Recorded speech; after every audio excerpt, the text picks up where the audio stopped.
Hello, I'm Steve. A little about myself. I'm a retired law enforcement officer with 20 years of service. I began my career in the jail, worked the road, and became an investigator. During my career, my training consisted of everything from SWAT to becoming a state certified crime scene technician. I've investigated crimes from thefts to homicides. After retiring and becoming aware of true crime and web sleuths, I started my channel for web sleuths to better understand the perspectives of law enforcement. Not only do we cover true crime, I go out into the field and assist families who have lost loved ones to homicide and their cases are considered cold. Join me as we look and bring attention to these critical cases. Hello, everyone. Glad you're able to join us tonight. If you're new to the channel, we'll have a presentation, and then after the presentation, I'll be answering any questions you have. And as always, respect families, mods, and each other. I just returned. I'm so glad to be back off the road. Spent a week traveling to Pennsylvania to take a bone on the Amber Crumb case to be analyzed for DNA. And so went up Pennsylvania, spent a day or two traveling from there over to Indiana, where I picked up another cold case, which is a very interesting case, and I look forward to being able to share some of the information. We're in early stages of that right now, and at some point I'll be able to share all that information with you. But for now, until we get all the paperwork done and the first steps taken, trying to come up with a really great plan of actions for the family. When that occurs, I'll let y'all know, and we'll start sharing some of the content from that. But with that being said, we'll get started for tonight. Of course, everyone knows about the Idaho 4 homicides of Madison, Kaylee, Ethan, and Xana. If you have any information on this case, absolutely make sure law enforcement has it as the court systems move forward with the trials and the hearings on Kohberger, that for justice to be found, that they have all the information. So if you have anything, and even if you think that it's already been reported again. Make sure that they have all that information. All right. Tonight, we're going to be speaking just basically about the capital punishment and how much of what that will consist of, and as Kohberger is facing these charges, and what the aspect of the support of the families. And of course, one of the most vocal individual is Steve, who is Kaylee's father. He's been very vocal, and on News Nation this other day, he says that, you just don't come and hurt their babies in Idaho. And he's very passionate about it. He's very committed that and has made it plain for everyone to understand that he is for capital punishment. And will he continue along that route? Probably so. With the other families, absolutely. But he had a great interview. If you haven't seen it, go over to News Nation, watch it. And like I said, he is part of the victim, and he is a victim, and we should pay attention. Now, the prosecutor in the case may or may not, regardless of what the families want, they know what all the evidence is. And it has a lot to do with that evidence, because to get for capital punishment, everything has to be absolutely overwhelming, strong, without a doubt, for the fact that you're asking for an ultimate sentence. And hopefully they have that, regardless of what the family wants. But then again, the prosecution has to work with the families. And if the prosecution chooses to go a different route, they may have to bear the wrath of public opinion and these families, for the fact that, they will be able to come out and publicly state whatever they feel like and how they feel in these cases. And, you know, and when we look at capital punishment, of course, it's divided. You know, there's a large part of the country that absolutely supports it. There's a large part that don't support it. And y'all are free to debate that. And just remember that if you do debate it and you're in chat, no problem with your opinions. But just do not become insulting or become offended just because someone doesn't agree with your stance. Because the right answer is in there somewhere in between. And we just want everybody to look at this, understand it the best that we can, and we'll look at some of the situations of how Idaho approaches it. And as I was doing some research, of course, Kohberger was charged with 4 counts of homicide, and along with 1 count of felony burglary.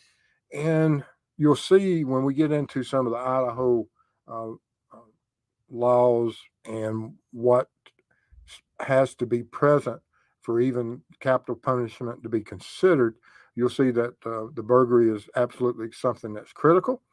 And along with 4 counts of homicide is absolutely critical for it to be able to even be qualified. And of course, now I didn't list every part of certain aspects of what it takes to be um, possibly facing capital punishment because some of it doesn't apply to this. But I took some of the ones that absolutely within my eyes and I believe will be something that is supported that would qualify him for the death or capital punishment.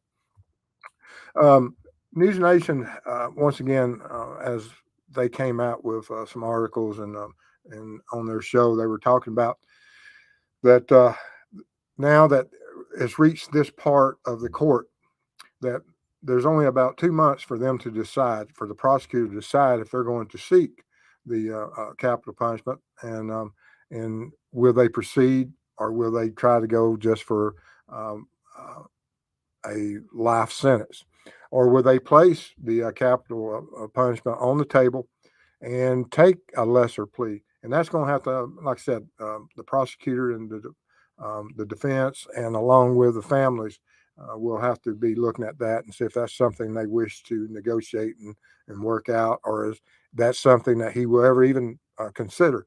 There's nothing guaranteed in this. Um, there was a former homicide prosecutor, Matt Murphy, who was on the other night, that the evidence against Kohberger is overwhelmingly awful, and will factor into their decision.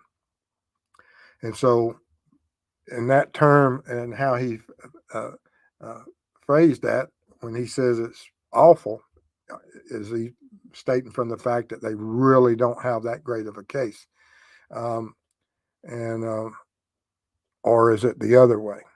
Is it for his defense that's awful? So we just have to look at it and see what it is. And but there's going to be a lot of pressure, like he said, within the DA's office to actually seek capital punishment. And you know, like I said, everyone has their own opinion which way they're going to go with it.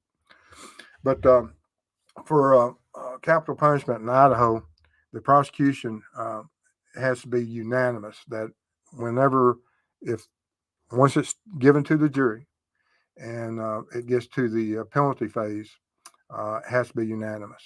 And if there's even one person that says no, then of course that part of it is a hung jury, and the penalty phase of the trial and the life sentence is issued.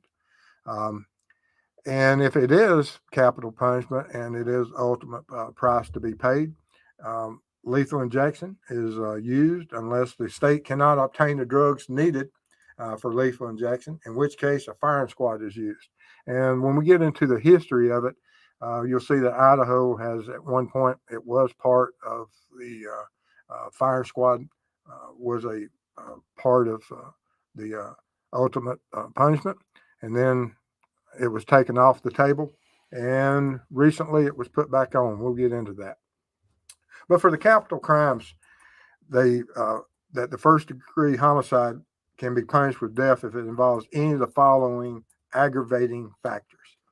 and that means it takes something other than just a homicide to occur for a death penalty to be a factor. Um, that the defendant was previously convicted of another homicide. At the time of the homicide it was committed, the defendant also committed another homicide. And we have that in this case, that we don't just have two, we have four homicides. And so number two absolutely qualifies for that. Number one would be if they tried each of the victims separately, which I don't see that happening.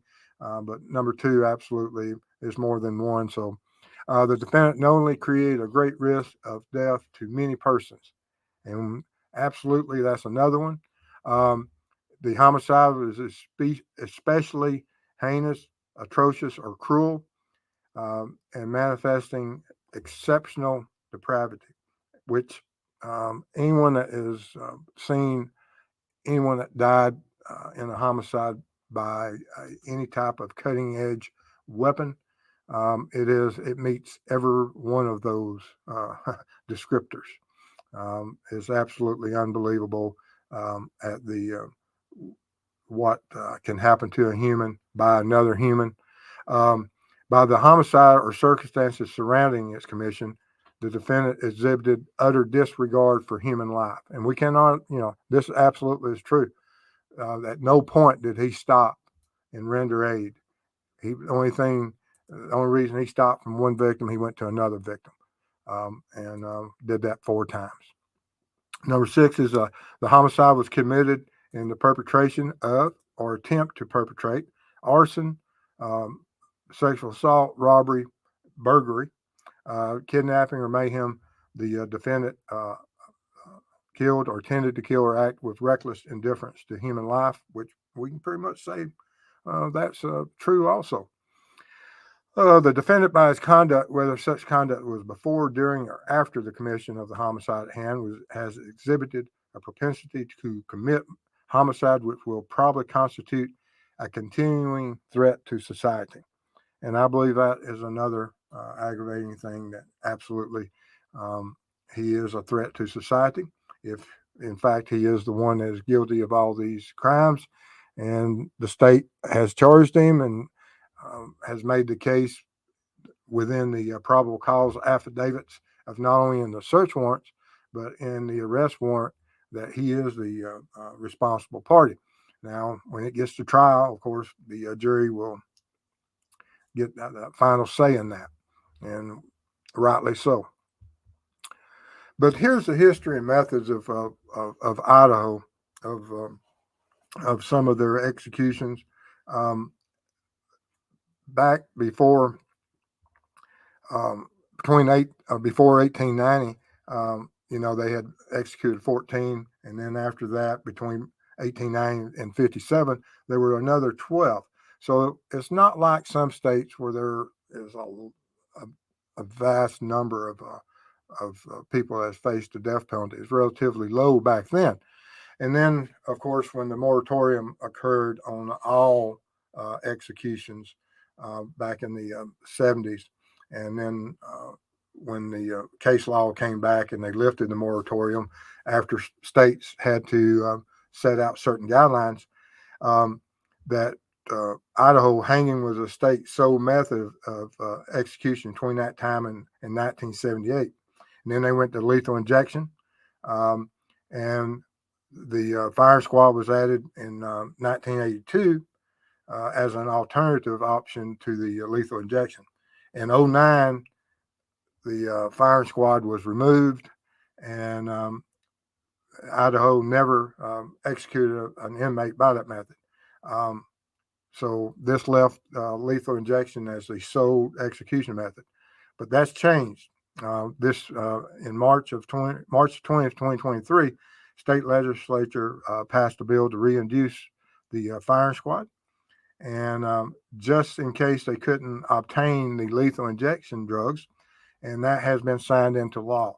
And so once again, if they cannot get the lethal injection, then the firing squad. That this is something that Kohberger, that if he's sentenced to the ultimate judgment that he will face, one of the two. And we'll have to see what that future holds for us. But now this is something about that's true across the United States, regardless of what state you're in, and that just because you capital punishment is your is what you're sentenced to, does not mean that it's going to be tomorrow, next week, next year, because you can look at these sentences and time on death row. First one, 18 years. Then you have the Creech here, 47 years and 69 days. That's there's people, 47 years on death row, unbelievable. Then you have 31 years, you have 26 years, 18 years, 37 years. Then of course you have that's more of the recent ones that have been sentenced 5 years.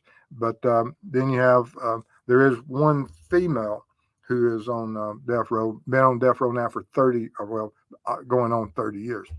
And so it's when we look at it, that more than likely that if Kohberger does face the ultimate penalty, I won't see it. I won't see him face it. But you'd almost have to be a college student to see it if you look at some of these numbers. Because if you added up these averages, you're probably going to be somewhere in the mid 20s, 25 to 30 years of by the time all this stuff goes on, and which that's far longer than most life sentences. And so it's basically you're going to serve life. And what is the answer to that, and how will they ever correct it? I have no idea. But with the evidence that is within those probable cause affidavit, and him having connections and at the residence through his digital footprint, his DNA, and that's just a tip of the iceberg. We don't know what other evidence they have, but absolutely, with DNA being a part of it, we absolutely know that at some point he held the sheath that held a knife that was left, or the sheath that was left at the scene. So we'll just have to see what that is and see where it goes from here. All right. But I'm glad to be back, guys, and looking at this and talking about this stuff, for the fact that this case is going to be something that we'll be able to talk about and look at and understand, because law enforcement did a spectacular job as far as being able to track this offender so efficiently and quickly and capture him. Because when we look at some of the other homicides across the country, they're not, and this wasn't by any means a smoking gun homicide. A lot of times you'll have some of that stuff that is, really easily found out. This wasn't that easy, and they went out there and they did a great job. And we have to, you don't have to, but I tilt my hat to what law enforcement did and how they performed and how they were able to track this individual down as quickly as they did with what evidence they had. So with that being said, we got any questions? You have one question. One? I did a good job presenting. You did. Obviously, you gave them everything they needed to know, right? Mm-hmm. All right. And this is from Dave. Steve, have you ever had to stop a victim's relatives from attacking a suspect? A lot of times on scene, actually. Not so much in courtroom, but on scenes, absolutely. Because you'll have them as family shows up and relatives show up, and they don't appreciate sisters or mothers or nieces, and I've seen everything from car wrecks to domestic violence, of where yes, you have to intervene sometimes, and your heart's not really into it sometimes, but you still have to, especially if you've already made the arrest and handcuffs are on.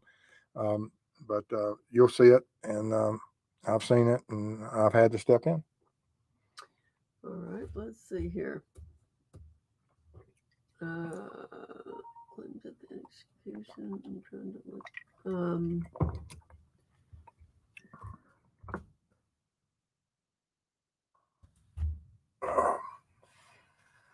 Okay, and Miranda at True Crime Web, how far north into Indiana did you get to this time?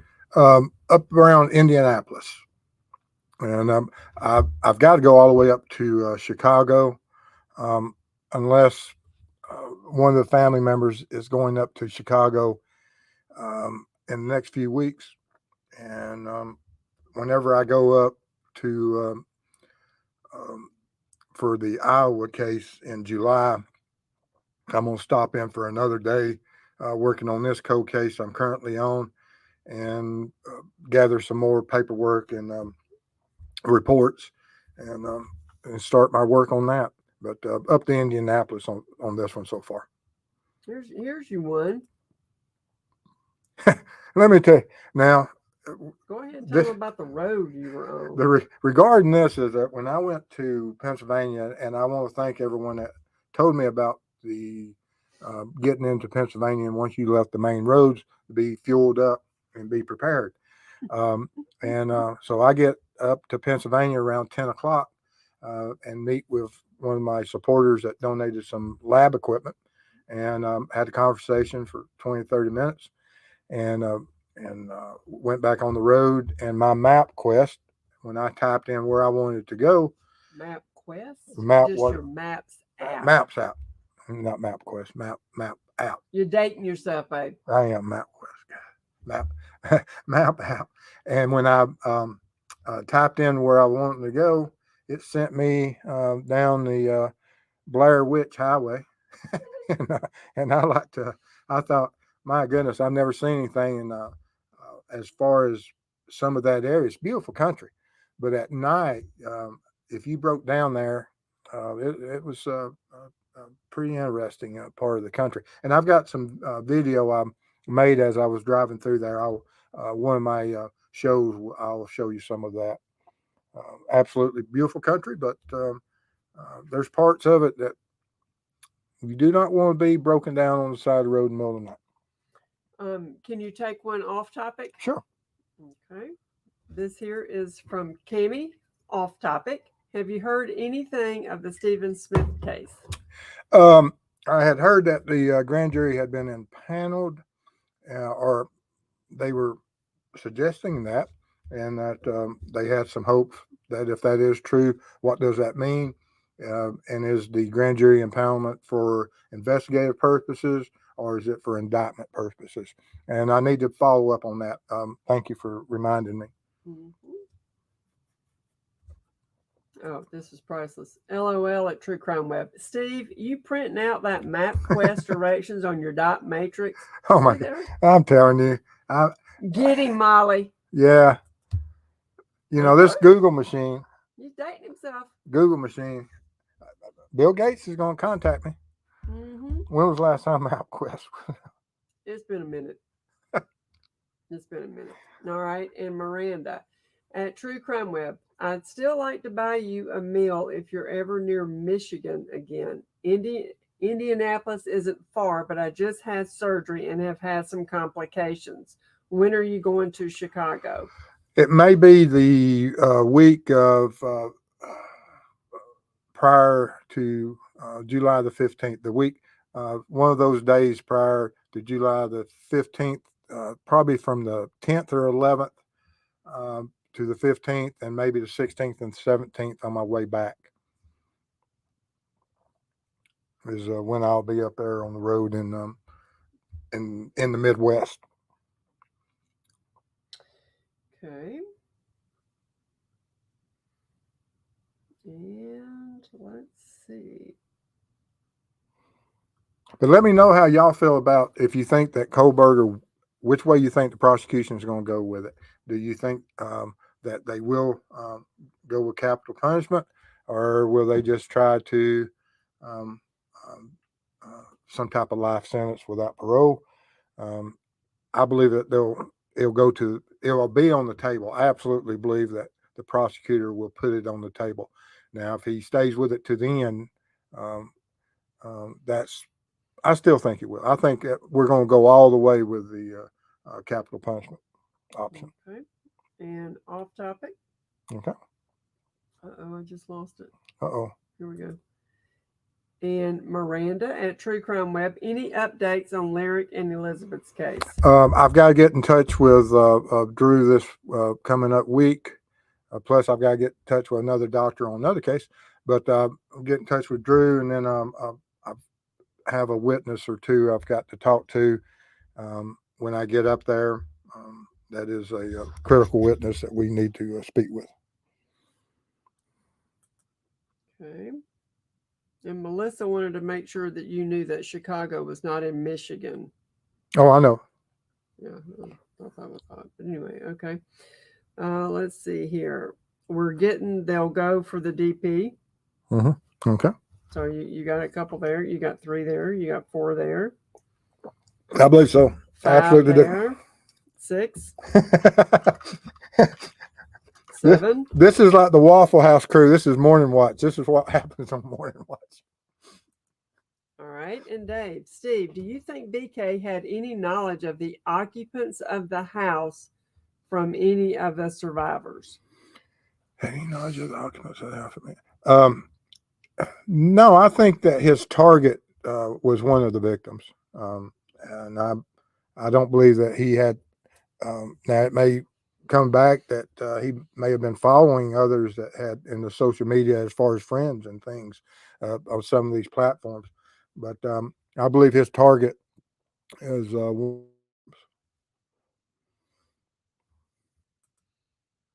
another CP, DP. Mm-hmm. Okay. Let's see here. Wow, Susan Purdy. She's got a fella been on death row in Ohio for 26 years. Yowza. All executions on hold.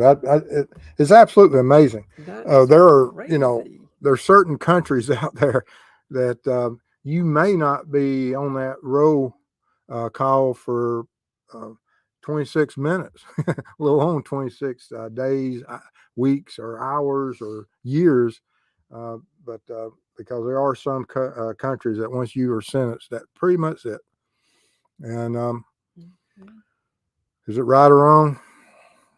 Who knows? That's right. All right. And Miss Kamala.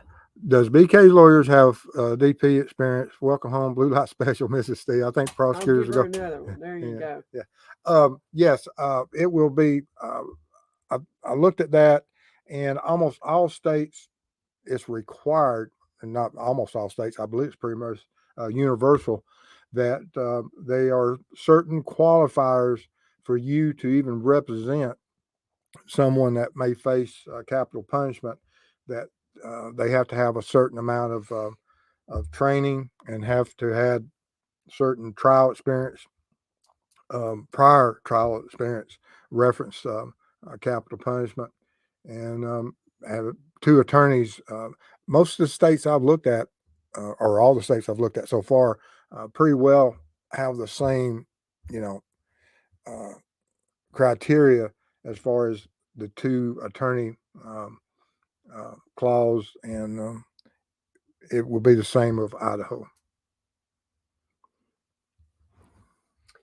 All right. And now with the other supporting attorneys, which it'll be just more than those 2, because they'll have a bunch of, because they're going to be, and that's something that this case, with all the information that will be given to the defense, the sheer volume of evidence through digital footprints and everything that you can imagine, this case is going to have more evidence than probably any case that we've ever seen up to now. All right. And Anna said that BK's attorney is DP qualified, so that's good. Mhm. That's good. That's good. That's good. All right. Let's see here. Punishment.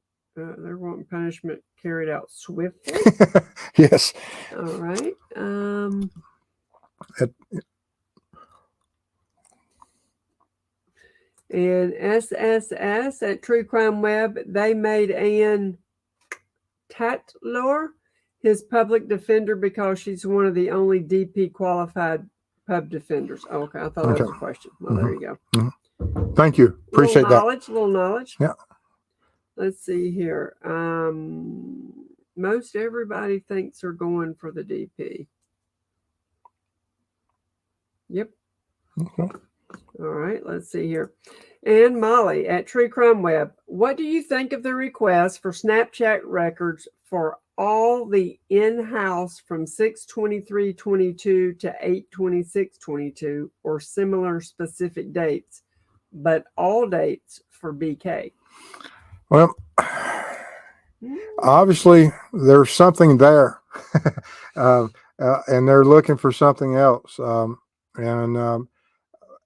Is it just another avenue from another social media platform? But I'm hoping that there is something there, and there is a reason for that. Is there a hint of it? I don't know.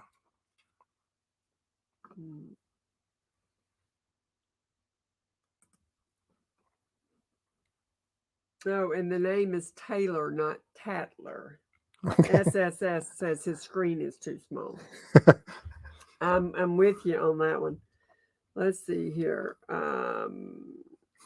And Dave, oh, this is a good question, Dave. Which case do you think is more likely guilty verdict, Delphi or Idaho? They're both, in my opinion, both of them are strong. I really do. I don't. I believe. I don't know if that's just the LE in me that wants that to be true, and I have confidence now with what has come out. Although I believe that Delphi could have and should have been solved 5 years ago, but I believe that they do have that if all the evidence is true, they got the right man, and I think that both of them are going to be hard for the defense to overcome. All right. And I hope I'm not wrong. I hope you're not wrong too. All right. And that's it. Okay. Well, guys, I appreciate y'all coming in tonight. I've been, like I said, I got in yesterday morning. Last night. Yeah, last night. Because we had company. Yes. Okay. Yeah, that's right. It was in the afternoon. It wasn't in the morning. I left yesterday morning. He don't know where he is. Yeah, I'm still behind, guys. There's a lot of travel and a lot of getting up and cranking the car, and just got one car taken back today. But anyway, I want to thank everybody for your support. It means a lot to us. We couldn't do what we're doing without our support from all our people that support, not only through YouTube, but also through the foundation. We absolutely owe so many people that are behind the scenes. They know who they are. We owe you so much, and we appreciate it because, like I said, we could not do it without you. And y'all stay safe out there, and we'll see y'all soon. Another question. Oh, Can okay. you do it? Sure. I think this is for you. Oka Radar, do you think it was within one's rights to be put in Westfield prison before a trial? Sometimes people have to be placed in certain areas for a lot of different reasons. Now, if they're placed in some areas due to a threat or other issues that have to be that individual faces, then yes. But there will always be that if you are put in a certain situation, you're still treated. There's nothing good about jail. it's a very harsh environment. But within those, within that environment, if you are awaiting trial, certain things are granted you that is not granted to the inmates that have been sentenced. And it may be a little bit more, but they will make those concessions. And it's not like, you know, it's harsh regardless. You know, you are restricted to what you can do during certain times and things. But if they're put in a certain place that is a little bit more than what a typical county jail is, there's going to be some concessions that will also be granted. But there's reasons that those situations occur. Okay. So what's next? What's next? Nothing other than like I said, I want to thank everybody being here. If you have any information, absolutely make sure you let the authorities know what information you have so that we can get justice for these 4 victims. Get the tips email to pop. All right. Let's see if tips pops up there. Let's see if Nightbot works for tips like it's supposed to. Did it? Not yet. Huh. I'm going to have to work on, I got to go work on the Google machine. It did. Okay. It did. See? I did a Nightbot. You did. Thank you. All right, guys. Y'all stay safe out there and we'll see y'all soon. Thanks, mods. Y'all are the best. Bye-bye.